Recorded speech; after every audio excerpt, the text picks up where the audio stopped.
नमस्कार, स्वागत है आपका पावर ब्रेकफास्ट में। मैं हूं पूजा त्रिपाठी और हफ्ते का पहला कारोबारी सत्र आज कैसे हो सकती है बाजार की चाल, इस पर हमारी नजर रहेगी। अगर अमेरिकी बाजारों की बात करें तो वहां से संकेत काफी मजबूत देखने को मिल रहे थे। वहीं इस वक्त एशियाई बाजारों को भी देखें तो यहाँ पर भी मजबूती के साथ शुरुआत होते हुए दिखाई दे रही है। हरे निशान में ही सभी बाजार की ओपनिंग इस वक्त देखने को मिल रही है। तो किस तरह के क्यूज मिल रहे हैं इस वक्त ग्लोबल मार्केट से, ये समझेंगे। दीपांशु हमारे साथ जुड़ेंगे। मार्केट में सुबह सुबह की पहली रणनीति भी आपको बताएंगे और ये बताने के लिए कुछ ही देर में जी बिजनेस के मैनेजिंग एडिटर अनिल सिंह भी हमारे साथ जुड़ेंगे। और ढेर सारे नतीजे भी आए हैं ओवर द वीकेंड और खबरें भी काफी सारी थी, तो इस लिहाज से एक्शन कहां देखने को मिल सकता है ये बताने के लिए दीपांशु हमारे साथ जुड़ेंगी। लेकिन शुरुआत इस वक्त ग्लोबल मार्केट से कर लेते हैं। किस तरह के अपडेट आ रहे हैं दीपांशु? Good morning. काफी सारे डेटाज भी निकल कर आए जिसकी वजह से हमने देखा कि मार्केट में तेजी भी देखने को मिली है।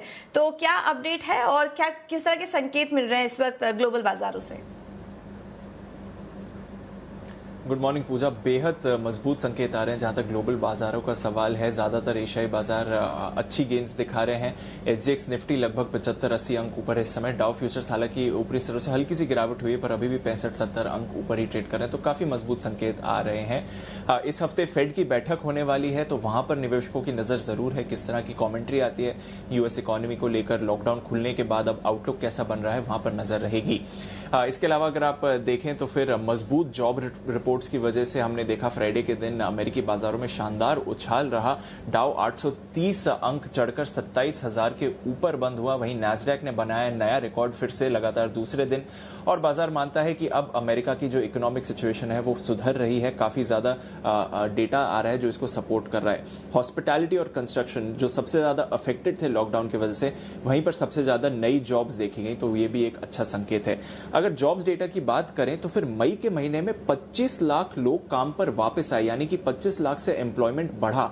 बाजार का अनुमान था कि 83 लाख से एम्प्लॉयमेंट गिरना चाहिए, यानी कि अगर आपका नेगेटिव 83 लाख का प्रिंट था वहां पर पॉजिटिव 25 लाख का फिगर आया। तो जो अनएम्प्लॉयमेंट बढ़ने के संकेत आ रहे थे अब यहां पे आए, यहां पे तो एम्प्लॉयमेंट बढ़ गए हैं। तो ये बहुत ही ऑपोजिट डायरेक्शन में था जो बाजार का अनुमान था, और इसकी वजह से एक शानदार तेजी देखने को मिली बाजार में। बेरोजगारी का जो दर है वो 14.7% से बढ़कर 13.3% हुआ, और बाजार अनुमान लगा रहा था कि ये 14.7 से बढ़कर 19% तक जाने वाला था। तो बढ़ने की बजाय बेरोजगारी कम हुई और इसकी वजह से अच्छा उछाल हमने देखा। पर एक बात आपको यहां पर देखनी पड़ेगी, हालांकि मई की जो जॉब्स गेन है वो इतिहास की सबसे बड़ी है, एक महीने की जॉब्स गेन अमेरिकन इकोनॉमी के लिए। पर उसके बाद जो खबरें आ रही हैं, जो वीकेंड पर कुछ खबरें आई हैं कि शायद यहां पर कुछ मिस्टेक हुई है कैलकुलेशन में। अब ये ऑफिशियली गवर्नमेंट ने नहीं डिक्लेयर करा है, इसलिए हमें सिर्फ ऑफिशियल फिगर्स के साथ जाना पड़ेगा जो अच्छे फिगर्स हैं। बट अब ऐसा अनुमान लगाया जा रहा है कि अगले महीने जब नई जॉब्स रिपोर्ट आएंगी तो फिर ये मई का रिविजन हो जाएगा और जो जॉब्स डेटा है वो इतना अच्छा नहीं लगेगा। बट हाँ, अभी के लिए जो डेटा है वो काफी मजबूत है। इस पर विवाद थोड़ा चल रहा है कि ये कितना एक्यूरेट है, कितनी बड़ी मिस्टेक हुई है कैलकुलेशन में, पर जिस डेटा से मार्केट ने रिएक्ट किया है वो काफी पॉजिटिव है। इसके अलावा अगर आप देखें तो फिर ओपेक की मीटिंग हुई सैटरडे को, वहां पर प्रोडक्शन कट 1 महीने से बढ़ाने का डिसीजन लिया गया। इसकी वजह से तेल के दामों में भी तेजी आई और 3 महीने की ऊंचाई पर कच्चा तेल है इस समय। ओके, तो ढेर सारे इवेंट्स हुए हैं जिसकी वजह से हम देख रहे हैं कि ग्लोबल बाजारों में भी तेजी है। हालांकि इस पर आने वाले समय में कुछ रिवीजन देखने को मिल सकता है जैसा कि दीपांशु भी बताए थे, लेकिन फिलहाल जो भी संकेत आ रहे हैं वो मजबूती के हैं। इसके अलावा दीपांशु, कोरोना को लेकर किस तरह के आंकड़े निकल कर आ रहे हैं? दिन ब दिन केसेस तो काफी तेजी से बढ़ रहे हैं, तो अब वो डेली एवरेज का तो सवाल ही नहीं उठता क्योंकि हम रोज ही देख रहे हैं 1 लाख से ज्यादा है। अब 71 लाख के करीब संक्रमित है। मरने वालों की संख्या 4 लाख के पार हो गई इस वीकेंड को, और लगभग 34.5 लाख लोग अभी तक ठीक हुए हैं। भारत के दिन ब दिन हम देख रहे हैं कि खराब दिन ही आ रहे हैं। कल हमने देखा 10,900 नए मामले सामने आए। अब भारत में लगभग 2.6 लाख लोग संक्रमित है और मरने वालों की संख्या भी अब 7,200 के पार है। अब भारत 6ठे नंबर पर आ गया है जब आप कुल मामलों की संख्या देखें, हम इटली से भी आगे हैं। तो 2 महीने पहले इटली ग्लोब की सबसे बड़ी कंसर्न थी, अब भारत के जो केसेस हैं वो इटली से ज्यादा हैं। इसके अलावा अगर आप देखें तो यूएस में 20 लाख से ज्यादा संक्रमित हैं, ब्राजील में 7 लाख से ज्यादा संक्रमित लोग हैं, यूके जहां पर यूएस के बाद सबसे ज्यादा डेथ काउंट है वहां पर 40,000 से ज्यादा लोगों की मौत हो गई है। तो वैसे तो राहत के संकेत नहीं आए हैं कहीं से भी, और भारत में काफी तेजी से मामले बढ़ रहे हैं और अब हम रैंकिंग्स में भी काफी तेजी से ऊपर भी जा रहे हैं इस समय। तो वो एक चिंता की बात जरूर है। तो भारत में मामले तेजी से बढ़ते हुए दिखाई दे रहे हैं और इटली के भी आगे अब जो आंकड़ा है वो भारत के रिलेशन में निकल चुका है कोरोना को लेकर अगर बात करें तो। चलिए, बहुत बहुत शुक्रिया दीपांशु ये सारी डिटेल्स देने के लिए। तो इस वक्त ग्लोबल बाजारों से तो मजबूत संकेत है। एक बार आपको बता देते हैं कि संस्थागत निवेशकों के आंकड़े कैसे थे शुक्रवार को। खरीदारी के आंकड़े हैं, हालांकि नंबर्स छोटे हैं, लेकिन अगर एफआईएस की बात करेंगे तो कैश मार्केट पे करीब 98 करोड़ की खरीदारी यहाँ पर हुई है एफआईएस की तरफ से। घरेलू निवेशकों की बात करेंगे तो उन्होंने भी खरीदारी ही करी है 47 करोड़ की, और वायदा बाजार में करीब 798 करोड़ की यहाँ पर खरीदारी देखी गई है एफआईएस की तरफ से। तो ये थे घरेलू निवेशकों के आंकड़े। तो इन तमाम फैक्टर्स को आज के लिए कैसे लेना चाहिए और आज के लिए रणनीति क्या होनी चाहिए ये भी समझ लेते हैं और रुक करते हैं हमारे खास सेगमेंट का, जहां हम हर रोज बात करते हैं जी बिजनेस के मैनेजिंग एडिटर अनिल सिंघवी से।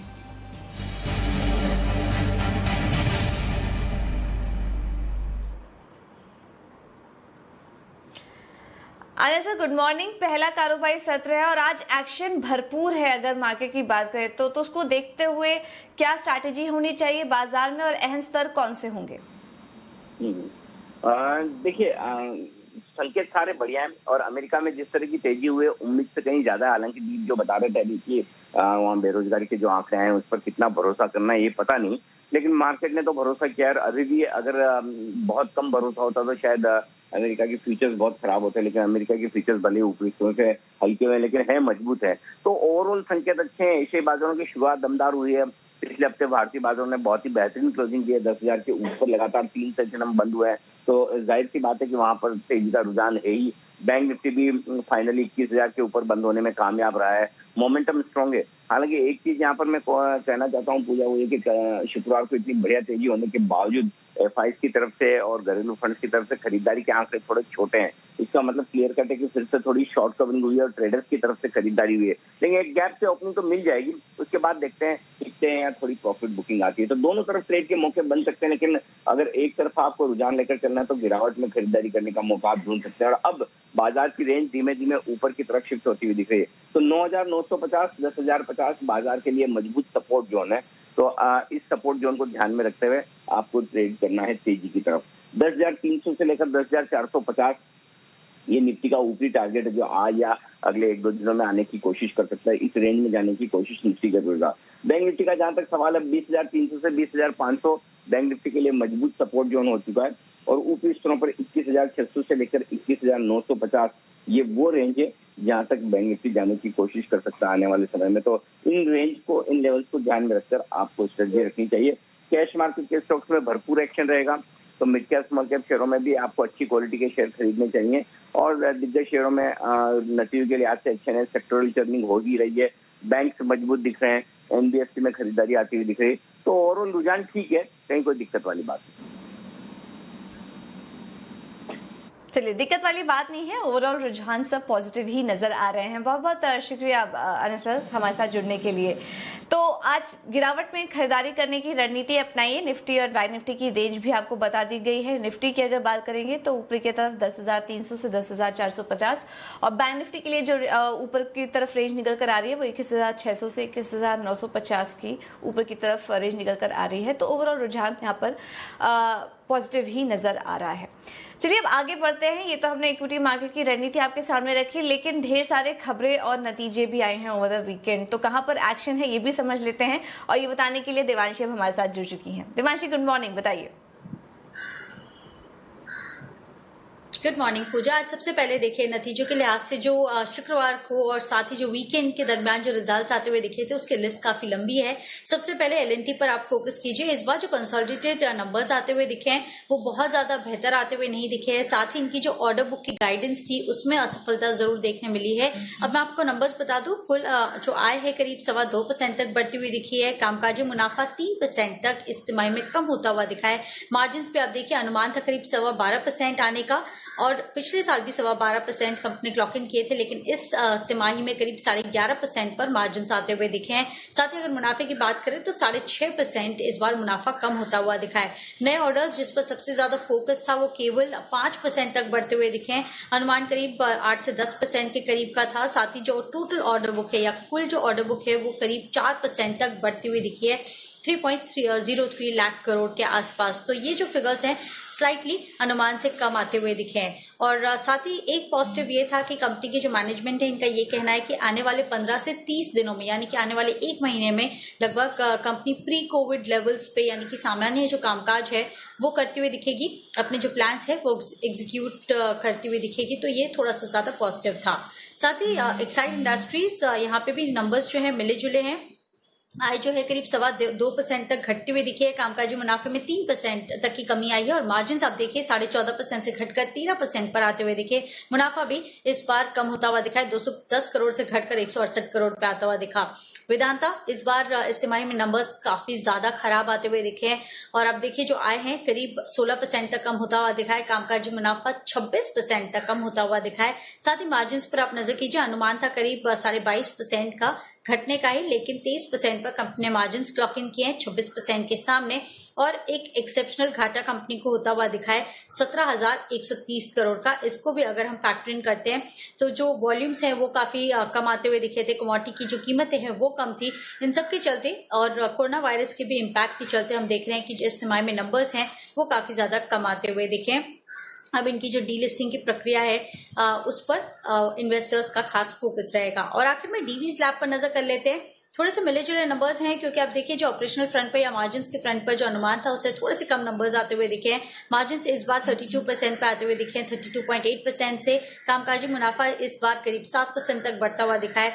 आय में 9% तक की बढ़त होती हुई दिखी और मुनाफा जो है वो 33% तक बढ़ता हुआ दिखा है। तो इन ऑल अब देखिए नंबर्स ऑन द फेस थोड़े से बेहतर लग रहे हैं, लेकिन अनुमान से हल्के से कम कामकाजी मुनाफा और मार्जिन दिख रहे हैं। आज रिलायंस इंडस्ट्रीज पर नजर रखें क्योंकि फिर एक बार AIDA यानी कि अबू धाबी की एक और इन्वेस्टमेंट अथॉरिटी जो है उन्होंने हिस्सा जियो प्लेटफॉर्म्स में खरीदा है। 1.16% हिस्सा खरीदेंगे और अब देखिए रिलायंस इंडस्ट्रीज ने अब तक करीब 21.06% हिस्सेदारी बेची है। 97,886 करोड़ अब तक जुटाए हैं। मैं आपको ये भी बता दूं कि सिल्वर लेक ने भी वीकेंड के दरमियान अपनी जो हिस्सेदारी है वो बढ़ा दी है, 2% से ज्यादा कर दी है, 2.08% पर। साथ ही एस्ट्राजेनेका फार्मा इस पर आज खास नजर रहेगी। सबसे बड़ी खबर आज आती हुई ये दिख रही थी कि पेरेंट कंपनी सितंबर के अंत तक कोरोना वायरस के वैक्सीन बना सकती है, लॉन्च कर सकती है। और साथ ही जो पेरेंट कंपनी है वो गिलियाड के को टेक ओवर करने के लिए भी यहाँ पे बातचीत जारी है, तो इस पर भी नजर रहेगी। और साथ ही अशोक लेलैंड, टाटा मोटर्स, NBFCs जो हैं CB वाली, उन पर नजर रखें क्योंकि आज खबरें आती हुई दिख रही है कि अप्रैल के बाद अब माल ढुलाई करने वाले जो ट्रक हैं इनकी जो संख्या है वो लगभग दुगनी होती हुई दिखी। इनकी जो कैपेसिटी यूटिलाइजेशन रेट है वो 15% से बढ़कर कहीं ना कहीं 30% पर होते हुए दिखे। ये एक पॉजिटिव खबर आती हुई दिख रही है। ज्यादातर जो ट्रक कंपनीज हैं इन्होंने अपने जो मॉरेटोरियम ऑप्शंस हैं वो लिए हैं, तो NBFCs को भी थोड़ी सी राहत मिलती हुई दिख सकती है आज के ट्रेडिंग सेशन में। और आखिर में कर्नाटका बैंक पर नजर कीजिए क्योंकि बैंक ने कुल 285 करोड़ के 4 फ्रॉड खातों की रिपोर्ट RBI को सौंपी है। इसके चलते आज सेंटिमेंटल इम्पैक्ट आ सकता है। ओके, तो ढेर सारी खबरें हैं और नतीजे हैं जहां पर कि आज आपको नजर रखनी है। बहुत बहुत शुक्रिया देवांशी ये सारी डिटेल्स देने के लिए।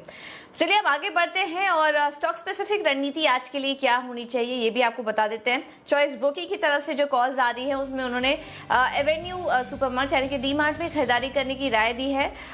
स्टॉप लॉस होगा 2430 का और आज के ही दिन आपको 2590 से लेकर 2635 तक की रेंज देखने को मिल सकती है स्टॉक में। अगले दो कॉल्स आ रहे हैं एक्सिस सिक्योरिटीज की तरफ से और इनका पहला बाय कॉल है AU स्मॉल फाइनेंस बैंक में 474 का स्टॉप लॉस लगाइए, टारगेट होगा 494 का। और अगला कॉल है रिलायंस। यहाँ पर ढेर सारी खबरें भी हैं और एक्शन लगातार देखने को मिल रहा है। स्टॉक में आप खरीदारी करके चलिए। 1581 के लेवल्स पर स्टॉप लॉस होगा 1560 का और 1620 के लक्ष्य के लिए आप कर सकते हैं रिलायंस इंडस्ट्रीज में खरीदारी। तो ये तो थे कुछ ट्रेडिंग कॉल्स आपके स्क्रीन पर, लेकिन मार्केट पर एक और रणनीति समझ लेते हैं और ये बताने के लिए हम नीलेश जैन जी हमारे साथ जुड़ चुके हैं। नीलेश जी बहुत बहुत शुक्रिया, गुड मॉर्निंग समय देने के लिए। मार्केट इस वक्त तो जो ग्लोबल संकेत मिल रहे हैं वो काफी अच्छे दिख रहे हैं, उनको देखते हुए आज मार्केट में स्ट्रैटेजी क्या होनी चाहिए, भारतीय बाजार कैसे लग रहे हैं आपको? गुड मॉर्निंग पूजा। इनफैक्ट पिछले वीक से हम यही बात कर रहे हैं कि ओवरऑल सेंटीमेंट जो है वो काफी पॉजिटिव दिख रहा है, high top high bottom formation बनता हुआ दिख रहा है। इनफैक्ट फ्राइडे के सेशन भी आपसे बात हुई थी, हमने यही कहा था कि निफ्टी में जो है वो मूवमेंट पॉजिटिव साइड में ही देखने को मिल रहा है। बाय एंड डिप की रणनीति अपनानी चाहिए। अपसाइड जो है यहाँ से ओपन हो चुकी है 10,400 10,500 तक की जो पोजिशनल अगर हम बात करें तो जो बेस है वो 10,000 पे शिफ्ट हो चुका है। तो एक ब्रॉडर रेंज अगर हम कहें तो 10,000 से 10,500 की दिख रही है। वहीं शॉर्ट टर्म पर्सपेक्टिव से बाय एंड डिप की रणनीति अपनानी चाहिए। 10,100 का इंट्राडे में स्टॉप लॉस मेंटेन करना चाहिए। 10,250 और 10,300 ये दो टारगेट के लिए हमारा मानना है कि इंट्राडे में आज के सेशन में हम ये मूव आते हुए देख सकते हैं। तो ओवरऑल बाय एंड डिप की रणनीति निफ्टी और बैंक निफ्टी दोनों में ही अपनानी चाहिए। ओके, तो निफ्टी और बैंक निफ्टी दोनों में ही आज खरीदारी की रणनीति। इसके अलावा नीलेश जी स्टॉक स्पेसिफिक रणनीति क्या होगी आज के लिए? पूजा दोनों ही बाय रिकमेंडेशन है। पहला है BEML, जहाँ पे फ्राइडे के सेशन में एक ब्रेकआउट आता हुआ दिख रहा है। 2 महीने के कंसोलिडेशन का ब्रेकआउट है। 605 के स्टॉप लॉस से लॉन्ग कर सकते हैं 645 तक के टारगेट के लिए। सेकंड बाय रिकमेंडेशन होगा सीमेंस में। यहाँ पे भी एक फ्रेश ब्रेकआउट फ्राइडे के सेशन में ही आते हुए देखने को मिला था। 1120 के स्टॉप लॉस से लॉन्ग कर सकते हैं 1200 तक के टारगेट के लिए। ऑल राइट, तो BEML और सीमेंस इन दो स्टॉक्स में खरीदारी करने की राय आज के लिए आपको दी जा रही है। बहुत बहुत शुक्रिया नीलेश जी हमारे साथ जुड़ने के लिए और ये रणनीति सुझाने के लिए। तो निफ्टी और बैंक निफ्टी देखिए, जो दूसरी भी रणनीति आपको बताई गई, पॉजिटिव संकेत ही मिल रहे हैं। आज यहाँ पर अप ट्रेंड ही देखने को मिल सकता है और टारगेट्स भी आपको बता दिए गए हैं। चलिए अब आगे बढ़ते हैं और ब्रोकरेज हाउस की नजर आज कहां पर है ये भी समझ लेते हैं और रुक करते हैं हमारे खास सेगमेंट का FIR यानी कि FII इन्वेस्टमेंट रिपोर्ट।